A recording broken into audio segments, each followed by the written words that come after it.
Welcome back to another episode of the College Prep Podcast. I'm Megan Dorsey from College Prep Results, where I'm helping a bunch of juniors work through the digital SAT and the still on paper and pencil ACT so they can have better scores. I'm here today with my co-host. Hey everyone, I'm Edward from Alma Mater, which is a great place for educators and their students to learn the academic skills that we can all use to thrive in college. And so today, Megan, I'd love to talk a little bit about a secret weapon on campus that is so underutilized, and yet students encounter this secret weapon all the time. And this is actually their professors. And so often our professors are just this underutilized tool. So I'd love to go through why it's so important to get to know them, how and why we should meet them, and then some of the things that they can do for us. How does that sound? It's great. And I keep telling my own children, one of my big regrets from college, I was a good student. Man, I could be a great note taker. I can read, I can analyze, I can write, I can take tests. I should have done a better job meeting my professors. I had the wrong mindset. I thought I had to have a problem to go in to see them. And if I went back to college now, knowing what I do now, I think I would just go in at the beginning of the semester and talk to them so that if I had a problem, I'd know where to go. And if not, then I've just gotten bonus education for free. Yeah, absolutely. And we're going to go over some even more benefits than that. But like in a nutshell, you've captured it already. So that's beautiful. And so I think it's important that we reframe the way we see professors. They're not just someone who lectures at you, which is the perception Mhm. often. That was my fault. That was my Right. misperception. Yeah, me too. Me too. But these people, I use the word people. Right. They are people too. They can become mentors. They can become advisors. They are sometimes your biggest allies and network partners. And we really underestimate just how valuable they are to us. And so now just going to class isn't enough. I think a lot of us assume, oh, they recognize me in their class. And then when I ask for a letter of recommendation, they know my face. Well, to be honest, I mean, these people have hundreds or even thousands of students that they're working with. And so you're just another face in the sea. So we need to stand out. And the way we're going to do that is through building relationships with them through their office hours. It's not enough just to go to class. Well, And and I think when you talk about relationships, and so much is built on relationships these days, they talk about this is the best way to get your first job. This is the best way to be put in touch with special scholarship programs or special internships or research opportunities. It all boils down to who you know, not just what you know. And your professors are great hubs of that networking type relationship. yeah, totally. And now, at the time that this podcast is going out, this episode, this is the time to meet them, right? Early in the term. We don't want to wait till it's too late, right? Right. We want to start Professors start get taking. very busy at the end of the year with lots of people crying and begging. Right. That's not the best way to make a first impression. No, yeah, desperation is not how we want to meet them. And so we're just going to start getting to know them. But before we dive into this sort of framework of how and what I'll call Office Hours 101, let's just sort of dive into why this stuff matters. So, Mhm. first off, let's bust the myth that your professors are against you, right? That professors are above you, they don't have time for you. They're these highly sophisticated, too intelligent to meddle with the commoners. That isn't true, right? They're in the field that they're in because they love their subject. They're brilliant in their subject, and they love sharing it with others. And you're that other person that they want to share it with. And so they are actually an ally. They're not an adversary to us. So that's important to knock out. And then we have to think not only are they allies for us, they're our networkers. So, like you mentioned, they can open up internships, they can be our recommendations as we do things like apply for grad school, or even if you're a high school student taking a college course for some extra credits, they can be recommendations into that same school you want to apply to, but they can give you career guidance. And another huge benefit is academic support. So, yes, you have access to tutors and coaches on your campus, most likely, However, who knows that subject better than the person teaching you that subject?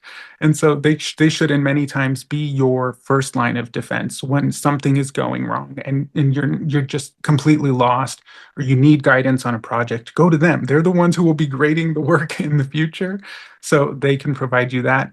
And then the last little bonus that they can provide you is there are often hidden opportunities. They may lead a club on campus that is right up your alley, and you don't realize that it even exists because you don't know anyone in that club. They often have research groups and studies that they take on their top students that they know, so that way they can support them with that research. And they may offer opportunities like study abroad programs or special programs that you've also never heard of, but they could choose to take you along with them as long as they know who you are, right? So they can do so And many things. I've heard a lot of instances where professors are contacted by their professional colleagues, people they went to grad school with who are working in industry, who are looking for students for internships, for jobs. And before posting it to the general public, they hit up their buddy, Professor so and so, to say, do you have anybody in mind? Yeah. So it can really be a rich, rich resource. Yeah, and this one's a bit controversial, but I'll throw it out there. There is some research to show that students who have a relationship with their professor tend to earn higher grades than students who don't, even when they perform nearly identically. There is a little bit of bias when grading a paper, right? On a math exam, maybe not so much. But if your paper maybe isn't as great, but they're willing to overlook that because they know you know better, you can kind of have a little advantage as far as grades go too. But we can picture that with your high school teacher. If you've been in for tutorials every day and you're 2 points away from what you need on the score for the test, don't you think the teacher's more likely to give you the benefit of the doubt points because you've been in showing interest and effort? Yeah, totally. That's one of those So hot I think topics. I think that's human nature, Yeah, even if it's controversial. totally, totally.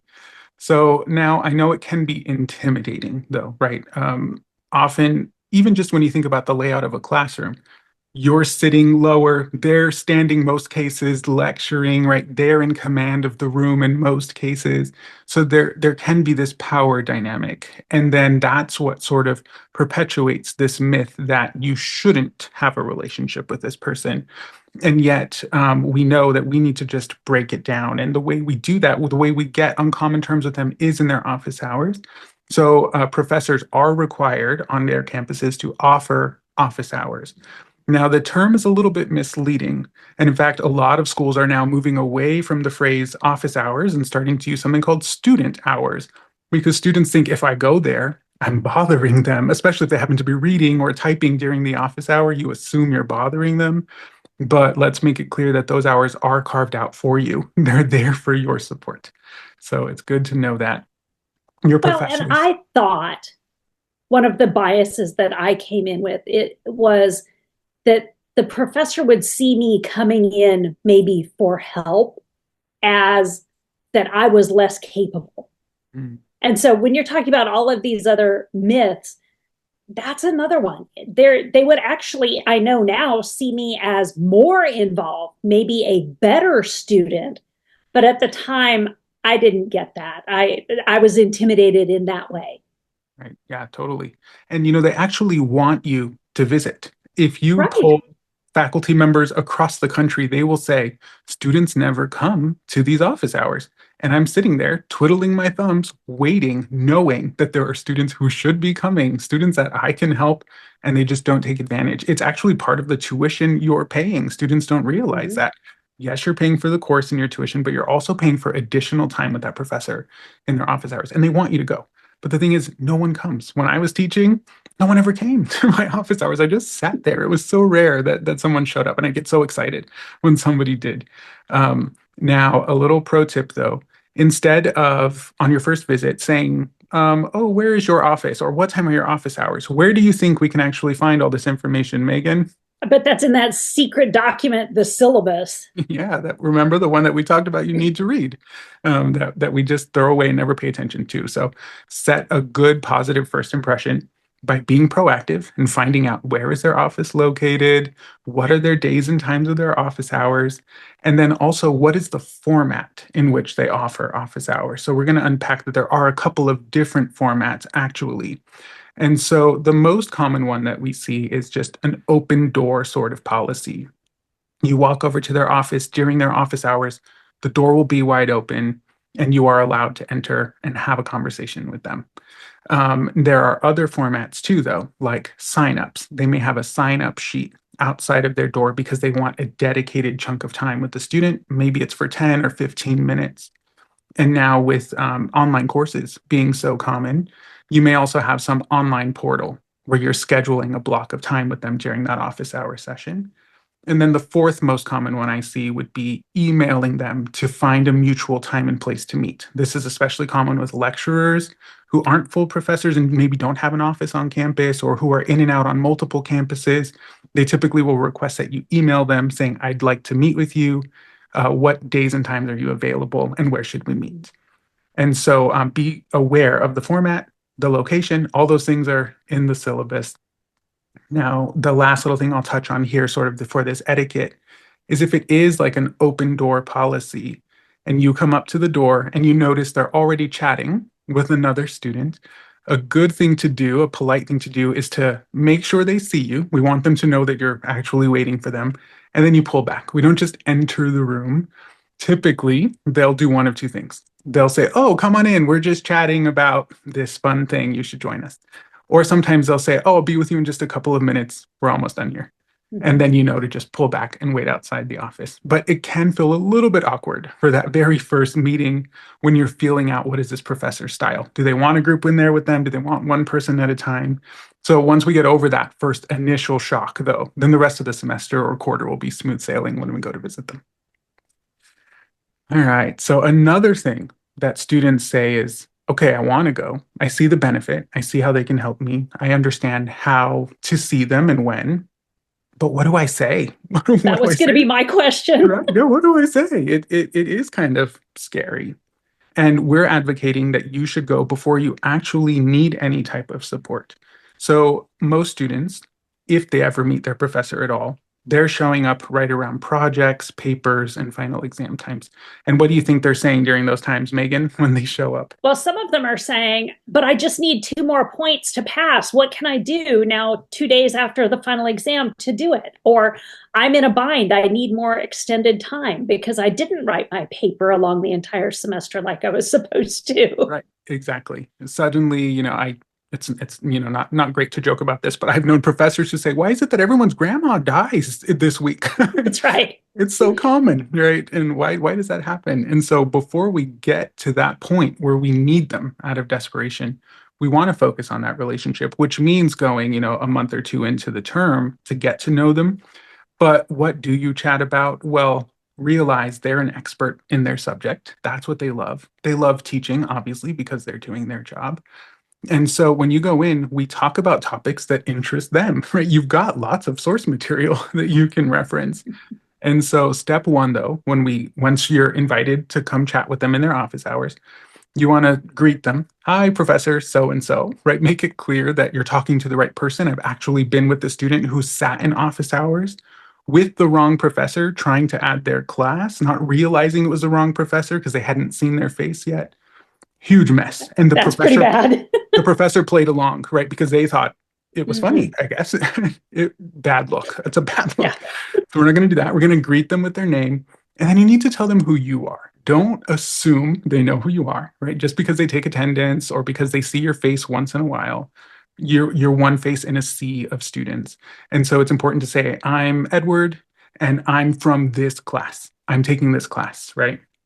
I assumed as a young student or as an early student, that professors only taught one course and they taught it multiple times. But that's not true, right? Courses, they can teach courses across multiple disciplines even.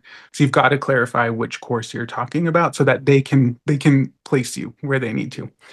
After that little intro, then that's when we lead into, I really enjoyed this topic we were talking about in class. Or I'd love to ask you a question about the thing I saw in the reading. Or I'm playing around with a couple of different ideas for the final paper that we have to write at the end of the term. And suddenly the professor can feel really impressed, like, wow, they're already thinking about the final paper and we're only a month into the term. So that's really exciting. Or we start positioning immediately them into that mentor or advisor role. I'm considering majoring in this field. What was your experience like majoring in this when you were in college? Or I'm considering this type of career. Have you ever been in this career, or do you have any friends in industry in this area? And suddenly they get to talk about a topic that they love, and then they know you're interested in their topic, and it's just this instant bond that can form, which is a really great, easy, low friction way to build that relationship. And I think sometimes professors in your area of interest might be the most valuable just from what you can get back later on, advising on what courses to take next semester, opportunities for research, employment, education, all of those things. That seems like an easy one. I'm thinking of majoring in this. Can you tell me more about how you got into it? Mm, totally, totally. What Now, about the class that we don't really find interesting? yeah, The you don't want to class fake that I'm having to take.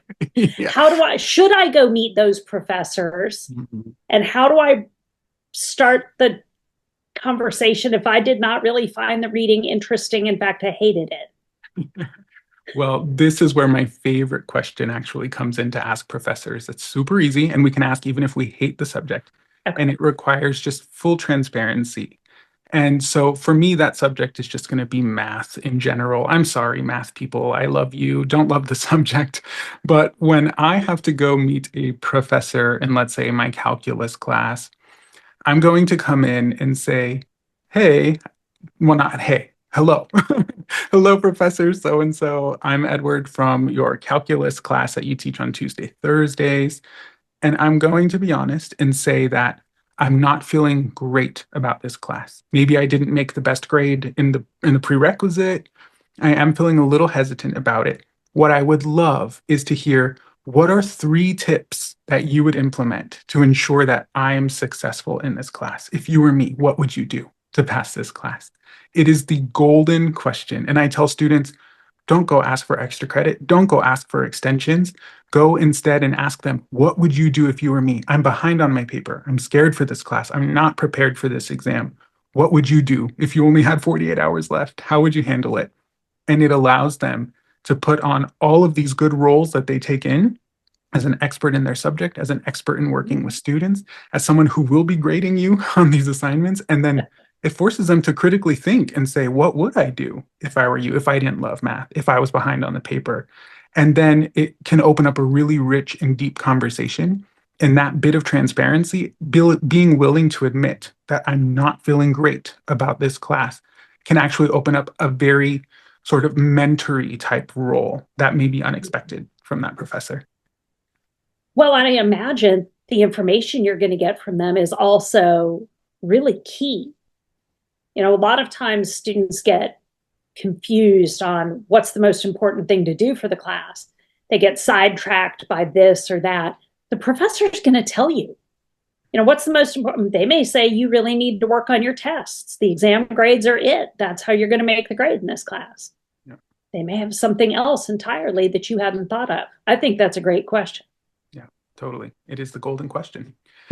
So now once we've gone there, and we don't need to stretch this out. It doesn't need to become awkward or uncomfortable. If all it is a 3-minute touch point, that's all it is. We don't need to force a relationship. But then what we need to do is ensure that we're now following up on this level of behavior. This is high caliber student behavior. And now It it's is. important, right? It is. And now it's important that we're carrying that through in class. That's things like sitting up front, staying engaged in the class, taking notes, asking questions, answering questions, because now they're going to notice you, right? You're Mm-hmm. not just a face in a sea anymore. Now you are the student who was being proactive and came when no other students typically come and had a conversation with me. And it was the first connection point. And so now they're going to pay more attention to you in class. So we need to make sure we're on our A game constantly. And then we continue to visit them occasionally in their office hours, right? When we do have a question that feels more personal than something you want to ask in the middle of lecture. when we genuinely need advice or we're looking for jobs or whatever it is that we need, we go to them throughout the semester. And we don't want to be the student that shows up to every session and capitalizes on the time. I think that's also a potential trap, is the student who overutilizes the professor. Instead of opening up the textbook or a YouTube video to get unstuck, they go to the professor with every single question. And that's annoying, right? What we want to do is we want to acknowledge their time is valuable and their skill set is valuable. We don't want to go show up asking them something we can find out on our own. Like, what date is the final exam? Be Should have proactive. used the syllabus. It's on the syllabus, right? And I told you about that professor that had a license plate that said it's on the syllabus. I've also seen a professor that has a paddle that says it's on the syllabus. And when someone asks one of those questions, they just raise the paddle. It's on the syllabus. So we want to recognize that what we're bringing to them are higher level questions. These are things that actually require their expertise, not something we can just rush and figure out on our own. So we're striking a balance. We don't want to be the student who never goes, and we don't want to be the student who overdoes it. So this might mean going to their office 3 to 5 times in the course of a semester or a quarter, enough that they know you and are willing to provide all of that extra support willingly and openly, but not so much or too little that they have no idea who we are, that they wish they didn't know us. So striking a balance there. And so that is sort of our little cheat sheet to how we're going to get to know our professors better and why. And it's just so important. And it's time we start utilizing this resource that you are already paying for, and a willing resource that in most cases is happy to meet with you during office hours or whatever else. And I would throw in one last thing. If at the end of the semester you've had a really good experience, really good connection with a professor, send them a note. It could be a handwritten note, it could just be an email, thanking them for their time and letting them know how much you appreciated, what they did, that they took time for you. Maybe you discussed a particular topic. I think that sometimes at the end of the semester, we're so exhausted that we forget. And professors are exhausted at the end of the semester too. And I think it really means a lot to hear from those students who appreciated their work. Yeah, that's a great tip. In fact, I'm going to write that note down, right? Like how do we follow up and how do we sustain that relationship? Because we just talked about how to start the relationship and how to start nurturing it. But if these people are going to provide long-term advising and guidance and mentorship, this is a relationship you now need to maintain. And so a thank you note, which how many professors are getting a thank you when someone's handing in their final exam or paper, it can really go a long way in making you stand out even more. And so I have a challenge for all the students listening. And the challenge is go meet your professors, right? And even if you're a high school student listening right now, go develop a personal relationship with your high school teacher if they have open hours available to you, and use this as an opportunity to find motivation to go meet your professor. That's our goal. That's our challenge. And if you're on the other end of the spectrum, you're a parent, you're an educator, encourage your child, your students to go meet their professors. Professors, remind your students that there are office hours available to them that are intended for them, just in case they don't know. And I would also just like to encourage everyone listening or watching now on YouTube to head over to almamodern.com/library, sign up for some of our free micro courses where we talk about things like how to meet your professor and why it matters. So with that, it's been so fantastic, Megan, chatting about professors and getting back into the office hour feeling with you. And especially for students who are in one semester classes that are starting this spring. Even if you didn't do it in the fall, take this and take Edward's challenge and go out and start connecting with your spring professors. If you're in a year-long course, it's never too late to make some connections too. Yeah, absolutely. So with that, have a great week, everyone. Have a great one. Bye.